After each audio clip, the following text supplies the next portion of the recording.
प्यारे बच्चों, आज मैं क्लास 10th में चैप्टर 6 ट्रायंगल में एक्सरसाइज 6.3 में प्रयोग होने वाली जो थ्योरम है वो बता रहा हूँ। थ्योरम फर्स्ट है, यदि दो त्रिभुजों में संगत कोण बराबर हों तो उनकी भुजाएं एक ही अनुपात में होती हैं और इसीलिए ये त्रिभुज समरूप होते हैं। यहाँ पर संगत कोण बराबर हों, एंगल ए एंगल डी के बराबर है, एंगल बी एंगल ई के बराबर है, एंगल सी एंगल एफ के बराबर है, ये हमें दिया है। और भुजा ए बी के संगत हो जाएगी भुजा डी ई, भुजा बी सी के संगत हो जाएगी भुजा ई एफ और भुजा ए सी के संगत हो जाएगी भुजा डी ई। ये समानुपात में है, एक ही अनुपात में है, तो ये दोनों त्रिभुज समरूप होंगे। तो यहां दिया है angle A equal to angle D, angle B equal to angle E, angle C equal to angle F व भुजाएं A B upon D E equal to A B upon D E equal to B C upon E F, B C upon E F equal A C upon D F, A C upon D F. इनके जो ratio है, अनुपात हैं, बराबर हैं, इसलिए त्रिभुज ए B C समरूप होगा त्रिभुज डी ई एफ के। इस प्रकार ये जो प्रॉपर्टी है इसको बोलेंगे हम एंगल एंगल एंगल प्रॉपर्टी के द्वारा त्रिभुज हमारे समरूप हो गए, सिमिलर हो गए। इसी प्रकार थ्योरम सेकंड है हमारी, यह दो त्रिभुजों में एक त्रिभुज की भुजाएं दूसरे त्रिभुज की भुजाओं के समानुपाती हों तो इनके संगत कोण बराबर होते हैं, इसलिए दोनों त्रिभुज समरूप होंगे। यहाँ पर ए बी भुजा के संगत डीई है तो इन दोनों का रेशियो हो जाएगा ए बी अपॉन डीई और बी सी भुजा के संगत भुजा हो जाएगी ई एफ, इसका रेशियो हो जाएगा B C upon E F और ए सी भुजा के संगत डी एफ है, इनका रेशियो हो जाएगा ए सी अपॉन ई एफ और ये रेशियो बराबर हैं, इक्वल हैं, तो इनके संगत कोण बराबर होंगे। कहने का मतलब एंगल ए ये वाला बराबर होगा एंगल डी के, इक्वल एंगल डी व एंगल बी बराबर होगा एंगल ई के, एंगल बी बराबर होगा एंगल ई के और एंगल सी ये वाला बराबर होगा एंगल एफ के, angle C equal angle F. Clear? इसलिए ट्रायंगल ए बी सी समरूप होगा ट्रायंगल डी ई एफ के। ध्यान देंगे ट्रायंगल ए बी सी समरूप होगा ट्रायंगल डी ई एफ के। क्लियर? थ्योरम थर्ड है, यदि एक त्रिभुज का एक कोण दूसरे त्रिभुज के एक कोण के बराबर हो तथा इन कोणों को अंतर्गत करने वाली भुजाएं समानुपाती हों तो ये दोनों त्रिभुज समरूप होते हैं। यहाँ पर दिया है हमें एक कोण दूसरे त्रिभुज के एक कोण के बराबर है, तो हमने मान लिया एंगल ए बराबर है एंगल डी के। आगे बोल रहा है इन कोणों को अंतर्गत करने वाली भुजाएं, कहने का मतलब एंगल ए हमारी कौन कौन सी दो भुजाओं से बन रहा है? एंगल ए बन रहा है हमारा ए बी और ए सी भुजा से। इसी प्रकार एंगल डी बन रहा है साइड डी ई और डी एफ के द्वारा, तो इसको बोलेंगे हम कोणों को अंतर्गत करने वाली भुजाएं। क्लियर? तो यहाँ पर दिया है angle A equal to angle D व ए बी के संगत साइड हो जाएगी डीई, तो यहां लिखेंगे ए बी अपॉन डीई और इनका रेशियो बराबर है ए सी की संगत भुजा डी एफ के अनुपात के, तो यहां लिख देंगे ए C upon D F. Clear? तो इस कंडीशन में ये दोनों त्रिभुज सिमिलर होंगे, समरूप होंगे, तो लिख देंगे इसलिए त्रिभुज ए बी सी सिमिलर होगा ट्रायंगल डी ई एफ के। क्लियर। इस प्रकार प्रॉपर्टी फर्स्ट में एंगल ए एंगल डी के बराबर है, एंगल बी एंगल ई के बराबर है और एंगल सी एंगल एफ के बराबर है। कहने का मतलब तीनों एंगल दूसरे त्रिभुज के तीनों एंगलों के बराबर है। तो इसको बोलेंगे हम property angle angle angle. Clear. Theorem second में साइड का जो रेशियो है वो समानुपाती है, तो इस थ्योरम को बोलते हैं हम side side side property. Clear. और थ्योरम थर्ड में ये दोनों एंगल बराबर हैं और angle A side A B और साइड ए सी से बन रहा है और angle D side D E और डी एफ से बना। तो ये थ्योरम को बोलेंगे हम side angle side property. Clear. तो समरूपता के लिए ये हमारी तीन प्रॉपर्टी होती है। अब इन प्रॉपर्टियों पर जो आधारित क्वेश्चन है मैं वो बता रहा हूं। ये क्वेश्चन है 90 सेंटीमीटर की लंबाई वाली एक लड़की बल्ब लगे एक खंभे के आधार से परे 1.2 मीटर पर सेकंड की चाल से चल रही है। यदि बल्ब भूमि से 3.6 मीटर की ऊंचाई पर है तो 4 सेकंड बाद उस लड़की की छाया की लंबाई ज्ञात करो। पहले हमें बनाना है इसका फिगर। 3.6 मीटर की ऊंचाई का एक खंभा बनाएंगे। ये हो गया खंभा। इसकी ऊंचाई है 3.6 मीटर।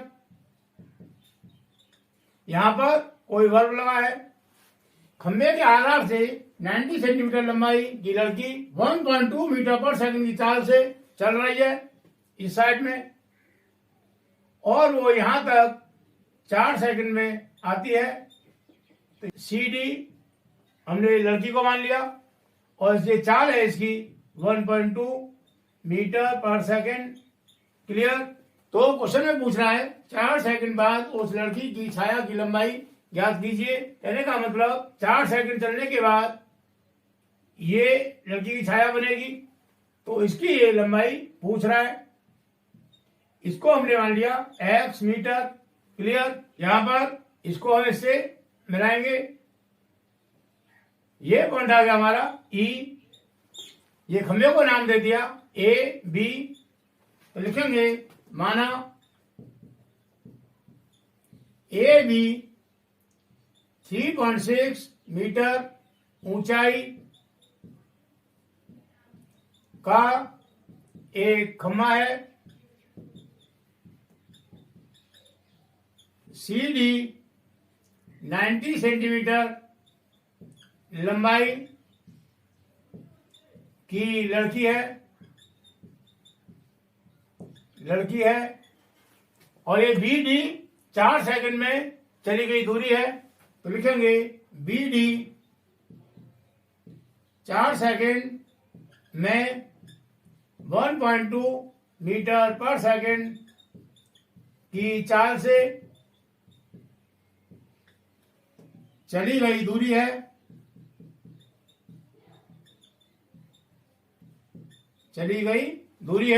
यहां पर ये टाइम हो गया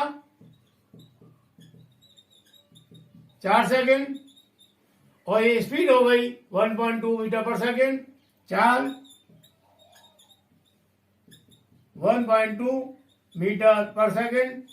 तो पहले ये निकालना है हमें कि ये 4 सेकंड में 1.2 मीटर पर सेकंड की चाल से ये दूरी कितनी चली। तो लिखेंगे इसीलिए B D equal to distance होती है स्पीड इंटू टाइम। तो ये हो जाएगा speed into time equal to speed है हमारी 1.2 मीटर पर सेकेंड और टाइम है 4 सेकेंड। तो ये हो जाएगा 4.8 मीटर। इस प्रकार ये बी से लेके डी तक की दूरी हो गई हमारी 4.8 मीटर। ये दूरी 4 सेकंड में लड़की ने तय की। इस प्रकार यहां पर हमें ए बी की लंबाई मालूम है। ए बी है 3.6 मीटर। बी डी की लंबाई मालूम है। बी डी हो गया हमारा 4.8 मीटर और ये सी डी लड़की की जो लंबाई है वो मालूम है, C D equal to 90 centimetre. यहाँ पर ये दूरी मीटर में, ये दूरी मीटर में और ये दूरी सेंटीमीटर में है लड़की की लंबाई। तो यहाँ पर हमें यूनिट को सेम करना है, कहने का मतलब ये जो सेंटीमीटर है इसको चेंज करना है मीटर में। तो 1 मीटर में होते हैं 100 सेंटीमीटर, तो इसको करेंगे 100 से डिवाइड, तो ये हो जाएगा 90/100 इक्वल टू 0.90 मीटर। क्लियर। हमें निकालना है डीई, तो लिखेंगे माना 4 सेकंड बाद लड़की की छाया की लंबाई ये हो जाएगी DE equal to x metre. अब यहां पर ये एंगल जो बन रहा है बी, ये 90 डिग्री का है, क्यों खम्मा तो सीधा खड़ा होगा। और ये एंगल डी जो ये लड़की के द्वारा बन रहा है, लड़की भी सीधी खड़ी होगी, इस वजह से ये भी 90 डिग्री का हो जाएगा। क्लियर। यहां पर हमें 2 समकोण त्रिभुज प्राप्त हो रहे हैं, एक है ए बी ई और दूसरा है सी डी ई। और ये जो एंगल ई है ये दोनों समकोण त्रिभुजों में कॉमन है, तो लिखेंगे त्रिभुज ए बी ई व त्रिभुज सी डी ई में, त्रिभुज ए बी ई व त्रिभुज सी डी ई में angle B equal to angle D equal to 90 degree. Angle E common है।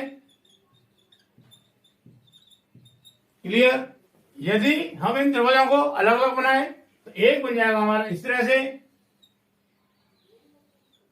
ये हो जाएगा ए बी और ई, और एक बनाए सी डी ई इस तरह से, ये हो गया सी डी और ई। ये एंगल 90 डिग्री का है और ये भी एंगल 90 डिग्री का है, ये और ये एंगल ई दोनों में कॉमन है, तो ये दोनों एंगल बराबर होंगे। जब किन्हीं 2 त्रिभुजों में 2 एंगल बराबर हैं तो तीसरा एंगल भी तीसरे एंगल के बराबर होगा। क्लियर। लिख देंगे इसीलिए angle A equal to angle C होगा। तो यहां पर हमारे दोनों त्रिभुजों में तीनों एंगल बराबर बराबर हो गए, तो लिखेंगे प्रॉपर्टी एंगल एंगल एंगल द्वारा त्रिभुज ए बी ई समरूप होगा त्रिभुज सी डी ई के। यहां पर त्रिभुज ए बी ई हमने समरूप कर दिया त्रिभुज सी डी ई के, त्रिभुज सी डी ई के। तो इन दोनों त्रिभुजों की संगत भुजाओं का जो रेशियो होगा, अनुपात होगा, वो बराबर होगा। तो यहाँ पर ए बी लंब है, यहाँ सी डी लंब है, तो ये भुजा इसके संगत हो गई। ये आधार है बीई और यहाँ आधार है डीई, तो यहाँ पर बीई के संगत भुजा हो गई डीई। तो यहाँ लिखेंगे A B upon C D equal होगा बीई अपॉन डीई। क्लियर। अब इनके मान हम यहां से लगा देंगे। ए बी ये है 3.6 मीटर, तो यहां लिखेंगे 3.6 अपॉन सी डी है 0.90 मीटर, यहां लिखेंगे 0.90 मीटर इक्वल टू बीई हो जाएगी बी डी प्लस डीई। तो यहां कर देंगे बी के स्थान पर B D plus DE upon ये डीई और डीई को मान लिया हमने एक्स, तो यहां लिख दिया एक्स 3.6 अपॉन ये है 0.90, तो ये 0 को हम लगाएं या न लगाएं कोई फर्क नहीं पड़ता इससे। तो यहां लिखेंगे 0.9 इक्वल टू ये है बी डी और बी डी है 4.8, यहां लगा देंगे 4.8 प्लस ये डीई और डीई को हमने मान लिया था एक्स, तो यहां कर दिया प्लस में एक्स अपॉन ये एक्स। क्लियर। यहां पर पॉइंट के बाद में एक अंक है और यहाँ भी पॉइंट के बाद में एक अंक है, तो पॉइंट से पॉइंट कैंसिल कर देंगे। अब 9 बन जाए 9 और 9 4 जा 36, तो ये हो गया 4/1 equal to 4.8 plus x upon x. Clear. अब यहां करेंगे हम क्रॉस मल्टीप्लाई, तो ये हो जाएगा 4x equal to 4.8 plus x. X को लेंगे ट्रांसफर, तो ये हो जाएगा 4x minus x equal to 4.8। 4x minus x ये हो जाएगा 3x equal to 4.8। Therefore x equal to 4.8 upon 3। 3 से करेंगे डिवाइड, तो 3 बन जाएगा 3 और 3 से काटेंगे 4.8 को, ये जाएगा 1.6। इस प्रकार x इक्वल टू हो गया हमारा 1.6 मीटर। x माना था हमने 4 सेकंड बाद लड़की की छाया की लंबाई DE। क्लियर। तो लिखेंगे इसलिए 4 सेकंड बाद लड़की की छाया की लंबाई इक्वल टू 1.6 मीटर, और यही हमारा आंसर हो जाएगा। क्लियर। मुझे उम्मीद है क्वेश्चन समझ में आया होगा। ये क्वेश्चन परीक्षा की दृष्टि से बहुत ही इंपॉर्टेंट है। अब नेक्स्ट क्वेश्चन, क्वेश्चन नंबर 2, आकृति में एंगल P ज्ञात कीजिए। यहाँ हमें ये दो फेवर दे रखे हैं, तो यहाँ एंगल P पूछ रहा है, कहने का मतलब ये एंगल हमें निकालना है। क्लियर। तो लिखेंगे त्रिभुज ABC में AB equal to 3.8 centimetre, BC equal to 6 centimetre और AC equal to 3√3 centimetre. Clear. इसी प्रकार ट्रायंगल PQR में PQ दे रखी है हमें 12 सेंटीमीटर, QR ये दे रखी है 7.6 सेंटीमीटर। यहाँ लिखेंगे QR इक्वल टू 7.6 सेंटीमीटर और RP दे रखी है 6√3 सेंटीमीटर, तो यहाँ लिखा RP equal to 6√3 centimetre. Clear. इन भुजाओं से हमें पहले ये देखना है कि हमारे दोनों त्रिभुज ABC और PQR समरूप हैं या नहीं है। इसके लिए पहले निकालेंगे हम संगत भुजाओं का अनुपात। यहाँ पर AB है 3.8 सेंटीमीटर और RQ है 7.6, तो 7.6 3.8 का डबल हो गया। इसी प्रकार BC है 6 सेंटीमीटर और यहाँ PQ है 12 सेंटीमीटर, PQ BC की डबल हो गई और AC है 3√3 सेंटीमीटर और यहाँ RP है 6√3 सेंटीमीटर, तो इसमें RP AC की डबल हो गई। कहने का मतलब AB भुजा के संगत भुजा होगी RQ, BC भुजा के संगत भुजा होगी PQ और AC भुजा के संगत भुजा होगी RP। तो लिखेंगे AB अपॉन AB के संगत भुजा हो गई हमारी RQ, तो यहाँ लिखेंगे अपॉन में RQ इक्वल टू AB है 3.8 अपॉन RQ है 7.6, यहाँ लिखा 7.6। यहाँ पर पॉइंट से राइट हैंड की तरफ 1 डिजिट है और यहाँ भी पॉइंट से राइट हैंड में 1 डिजिट है, तो पॉइंट से पॉइंट कैंसिल हो जाएगा। तो ये हो गया 38 अपॉन 76। 38 से डिवाइड 38 को तो 1 टाइम होगा और 38 से डिवाइड करेंगे 76 को तो ये 2 टाइम होगा, तो ये हो गया 1/2। क्लियर। अब करेंगे BC, तो BC अपॉन BC के संगत भुजा हो जाएगी हमारी PQ, तो यहाँ ले देंगे PQ इक्वल टू BC है 6 सेंटीमीटर और PQ है 12 सेंटीमीटर। इसको डिवाइड करेंगे 6 से, 6 बन जा 6 और 6 2 12, तो ये आ गया 1/2। अब निकालेंगे AC भुजा के संगत भुजा का अनुपात, तो ये हो जाएगा AC अपॉन AC के संगत हो जाएगी RP इक्वल टू AC है 3√3 अपॉन RP है 6√3। यहाँ पर √3 से √3 कैंसिल हो जाएगा, बचा हमारा 3/6 और ये डिवाइड होगा 3 से, 3 बन जा 3 और 3 2 जा 6, तो ये हो गया 1/2। तो यहाँ पर AB अपॉन RQ ये भी 1/2 आया, BC अपॉन PQ ये भी 1/2 आया, और AC अपॉन RP ये भी 1/2 आया। कहने का मतलब तीनों भुजाओं की संगत भुजाओं का अनुपात बराबर बराबर आ रहा है।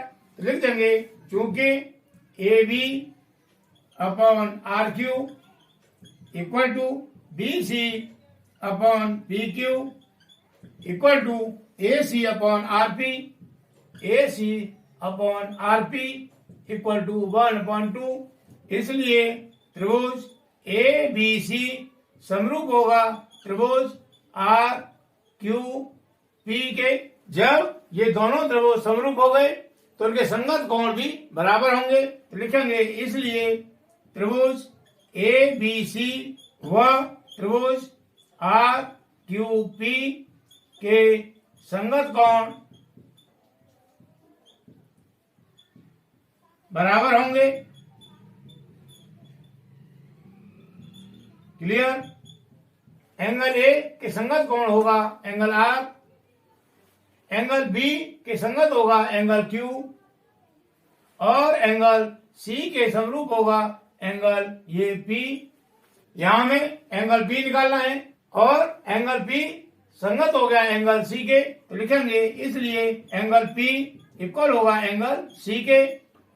लेकिन यहां पर हमें एंगल C मालूम नहीं है तो ये निकालना पड़ेगा। यहां हमें दो एंगल दे रखे हैं तो लिखेंगे त्रिभुज ABC में angle A equal to 80 degree, angle B equal to 60 degree, इसलिए एंगल C इक्वल, हम जानते हैं त्रिभुज के तीनों कोणों का योगफल 180 होता है। जब हमें ये दो एंगल दे रखे हैं तो 180 में से इन दोनों एंगलों को प्लस करके माइनस कर देंगे तो एंगल C आ जाएगा। क्लियर? तो लिखेंगे 180 माइनस ब्रैकेट में angle A plus angle B equal to 180 minus bracket में एंगल A ये दिया है हमें 80 डिग्री, तो यहां लिख दिया 80, प्लस एंगल B दिया है 60 डिग्री, यहां लिख दिया 60 degree, equal to 180 minus 80 plus 60 ये हो जाएगा 140, तो यह कर दिया 140 इक्वल टू 180 माइनस 140 ये हो जाएगा 40 डिग्री। क्लियर? तो एंगल C का मान आ गया हमारा 40 डिग्री, इसलिए angle P equal to angle C equal to 40 degree. Clear? यही हमको निकालना था, तो ये हमारा आंसर हो गया। क्लियर? ये क्वेश्चन प्रॉपर्टी सेकंड के ऊपर आधारित है। प्रॉपर्टी सेकंड थी एंगल एंगल एंगल समरूपता का सिद्धांत। क्लियर? अब नेक्स्ट क्वेश्चन, क्वेश्चन नंबर 1, ये क्वेश्चन एक्सरसाइज 6.3 का है। बताइए आकृतियों में दिए त्रिभुजों के युग्मों में से कौन कौन युग्म समरूप हैं। उस समरूपता कसौटी को लिखिए जिसका प्रयोग उत्तर देने में किया है, तथा साथ ही समरूप त्रिभुजों को सांकेतिक रूप में व्यक्त कीजिए। पहले में बताना है कि कौन कौन से युग्म समरूप है, यदि वो समरूप है तो कौन सी प्रॉपर्टी के द्वारा समरूप है, और बाद में लिखना है उनको समरूप त्रिभुजों को सांकेतिक रूप में। समरूप का साइन होता है ये, तो ये साइन लगा के हमें दिखाना है। इसमें फर्स्ट पार्ट ये है, यहाँ एंगल A दे रखा है 60 डिग्री, एंगल P दे रखा है 60 डिग्री, एंगल B दे रखा है 80 डिग्री, और एंगल Q दे रखा है 80 डिग्री, और एंगल C 40 डिग्री, और यहाँ पर एंगल R 40 डिग्री। तो लिखेंगे त्रिभुज ABC में angle A equal to 60 degree, angle B equal to 80 degree, और angle C equal to 40 degree. त्रिभुज PQR में angle P equal to 60 degree, angle Q equal to 80 degree, और angle R equal to 40 degree. यहाँ पर angle A के संगत कोण हो गया एंगल P, एंगल B संगत कोण हो गया एंगल Q, और एंगल C के संगत कोण हो गया एंगल R। तो लिखेंगे angle A equal to angle P equal to 60 degree, angle B equal to angle Q equal to 80 degree, व angle C equal to angle R equal to 40 degree. तो लिखेंगे त्रिभुजों के संगत कोण बराबर है, इसलिए त्रिभुज की समरूपता की कसौटी एंगल द्वारा त्रिभुज ए बी सी समरूप होगा त्रिभुज पी क्यू आर के। क्लियर? और ये हमें आंसर बताना था। इसी प्रकार ये सेकंड है, सेकंड में हमें दे रखी है साइड, तो लिखेंगे त्रिभुज ए बी सी में A B equal to 2 centimetre, B C equal to 2.5 centimetre और A C equal to 3 centimetre. Clear? त्रिभुज पी क्यू आर में, त्रिभुज पी क्यू आर में पी क्यू दे रखी है 6 centimetre, P Q equal to 6 centimetre, Q R 4 centimetre, Q R equal to 4 centimetre और P R या आर पी कुछ भी बोल दो, तो ये हो जाएगा R P equal to 5 centimetre. यहां पर इन दोनों त्रिभुजों में कुछ समानता दिखाई दे रही है। क्या है समानता? हमारी ए बी है 2 सेंटीमीटर और क्यू आर है 4 सेंटीमीटर, तो क्यू आर ए बी की डबल हो गई। इसी प्रकार बी सी है 2.5 सेंटीमीटर और आर पी है 5 सेंटीमीटर, तो यहां भी आर पी बी सी की डबल हो गई। और ए सी है 3 सेंटीमीटर और पी क्यू है 6 सेंटीमीटर, तो यहां पर पी क्यू ए सी की डबल हो गई। क्लियर? तो पहले निकालेंगे हम संगत भुजाओं का अनुपात। तो यहां पर ए बी की संगत भुजा हो जाएगी क्यू आर, तो लिखेंगे A B upon Q R equal to A B है 2 सेंटीमीटर अपॉन क्यू आर है 4 सेंटीमीटर। डिवाइड करेंगे 2 से, 2 बन जा 2 और 2 2 जा 4, तो ये हो गया 1/2। अब निकालेंगे बीसी व बीसी के संगत भुजा का अनुपात, तो यहां लिखेंगे बीसी अपॉन बीसी का संगत हो जाएगी आरपी, तो अपॉन में आएगी यहां पर आरपी इक्वल टू बीसी है 2.5 अपॉन आरपी है 5 सेंटीमीटर। तो यहां पहले हम पॉइंट हटाएंगे, तो ऊपर कर देंगे हम 10 से मल्टीप्लाई और नीचे भी करेंगे 10 से मल्टीप्लाई, तो 2.5 इंटू 10 ये हो जाएगा 25 अपॉन 5 इंटू 10 ये हो जाएगा 50। डिवाइड करेंगे 25 से, 25 बन जा 25 और 25 2 जा 50, तो ये हो गया 1/2।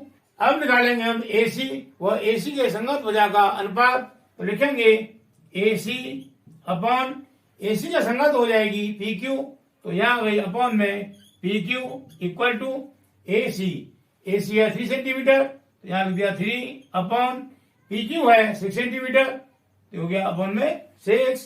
काटेंगे 3 से, 3 बन जा 3 और 3 2 जा 6, तो ये हो गया 1/2। यहाँ पर जो संगत भुजाओं का अनुपात आया 1/2 1/2 1/2 बराबर है, तो लिखेंगे A B upon Q R equal है B C upon R P equal B C upon R P equal to A C upon P Q equal to 1/2। जब ये संगत भुजाओं का अनुपात बराबर हो गया तो हमारे दोनों त्रिभुज समरूप होंगे, तो लिखेंगे त्रिभुजों की संगत भुजाओं का अनुपात समान है, इसलिए तो इसमें प्रॉपर्टी लगेगी साइड साइड साइड वाली, तो लिखेंगे इसलिए त्रिभुज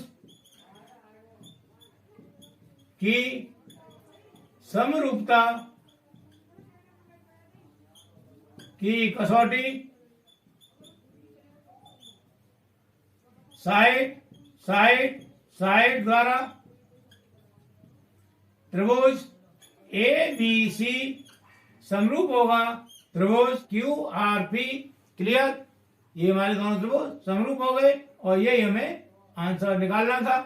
क्लियर, अब ये थर्ड पार्ट में एल एम साइड दे रखी है 2.7 सेंटीमीटर और डी ई साइड दे रखी है 4 सेंटीमीटर। एम पी ये दे रखी है 2 सेंटीमीटर और ई एफ ये दे रखी है 5 सेंटीमीटर। पी एल ये है 3 सेंटीमीटर और एफ डी ये है 6 सेंटीमीटर। तो लिखेंगे त्रिभुज एल एम पी में L M equal to 2.7 centimetre, M P equal to 2 centimetre और P L equal to 3 centimetre. Clear, वह त्रिभुज डी ई एफ में D E equal to 4 centimetre, E F equal to 5 centimetre और F D equal to 6 centimetre.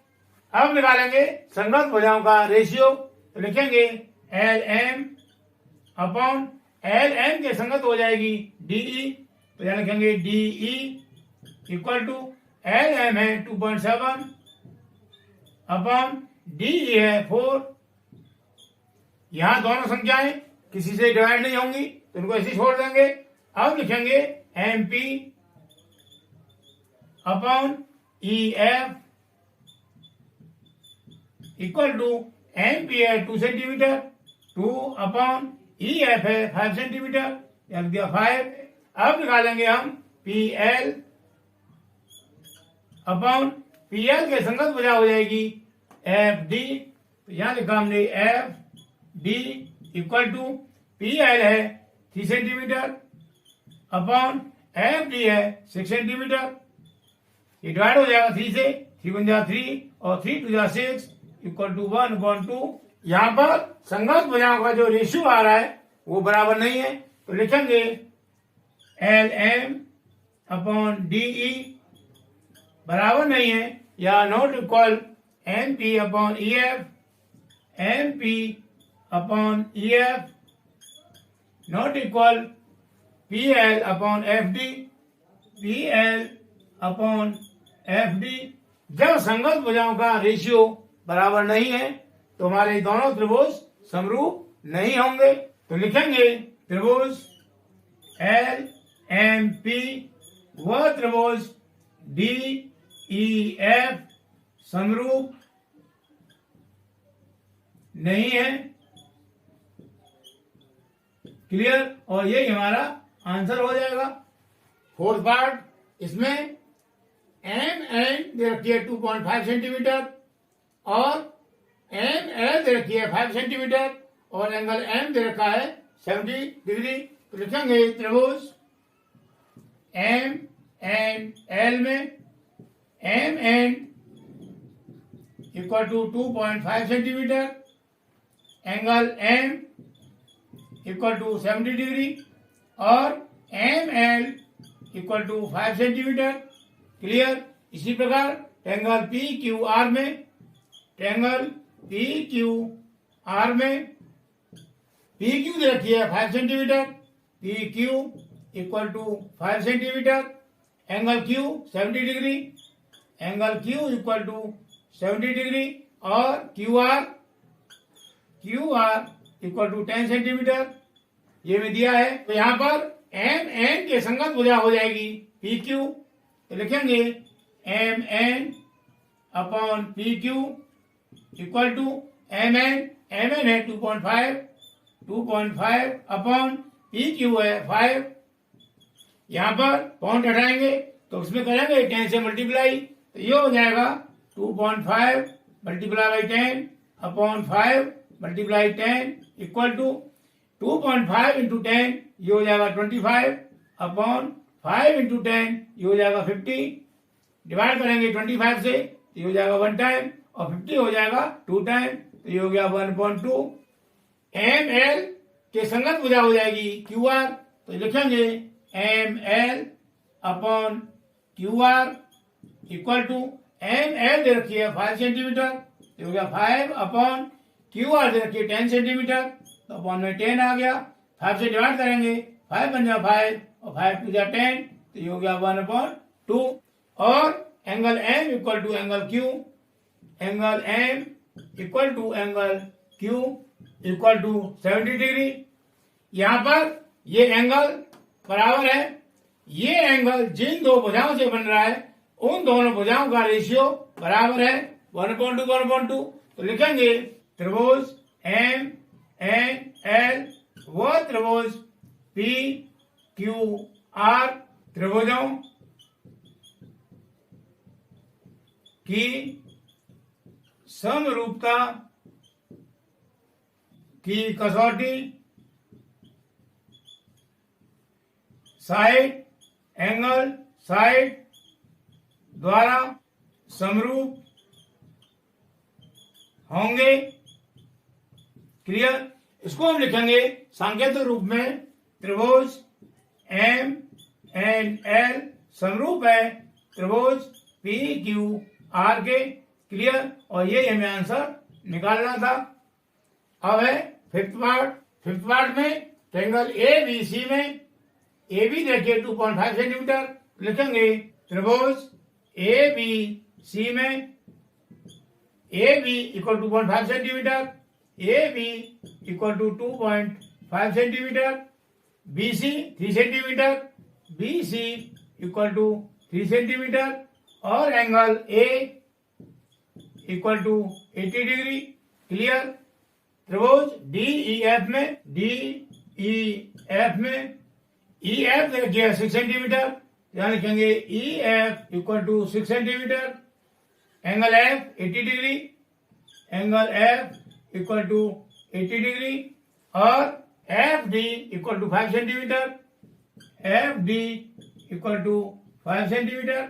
यहां पर angle A दे रखा है 80 degree, तो एंगल ए बन रहा है हमारा ए बी और ए सी साइड से। यहां पर हमें ए सी साइड नहीं दे रखी। और ट्रायंगल डी ई एफ में एंगल एफ है 80 डिग्री और ये एंगल एफ बन रहा है हमारा ई एफ और एफ डी साइड से। यहां पर हमें ये दोनों साइड दे रखी हैं, तो लिखेंगे त्रिभुज ए बी सी में एंगल ए को बनाने वाली भुजाएं ए बी व ए सी हैं। A B equal to 2.5 centimetre, A C अज्ञात है, ए सी हमें देरी रखी, इसीलिए त्रिभुज ए बी सी व त्रिभुज डी ई एफ समरूप नहीं होंगे। क्लियर? और यही हमें आंसर निकालना था। अब सिक्स पार्ट में ट्रायंगल डी ई एफ लिखेंगे ट्रायंगल डी ई एफ में angle D equal to 70 degree, angle E equal to 80 degree. तो हम यहां पर एंगल एफ निकाल लेंगे, इसीलिए angle F equal to 180 minus bracket में angle D plus angle E equal to 180 minus bracket में angle D 70 degree, 70 plus angle E 80 degree equal to 180 minus 70 plus 80 to 150 equal to 180 minus 150, ये हो गया 30 degree. तो ये angle F आ गया हमारा 30 degree का। क्लियर? इसी प्रकार ट्रायंगल पी क्यू आर में लिखेंगे ट्रायंगल पी क्यू आर में angle Q equal to 80 degree, angle R equal to 30 degree. यहां पर एंगल पी निकालना है, तो लिखेंगे इसलिए angle P equal to 180 minus bracket में लिखेंगे angle Q plus angle R, angle Q plus angle R equal to 180 minus bracket में एंगल क्यू है 80 डिग्री प्लस एंगल आर है 30 डिग्री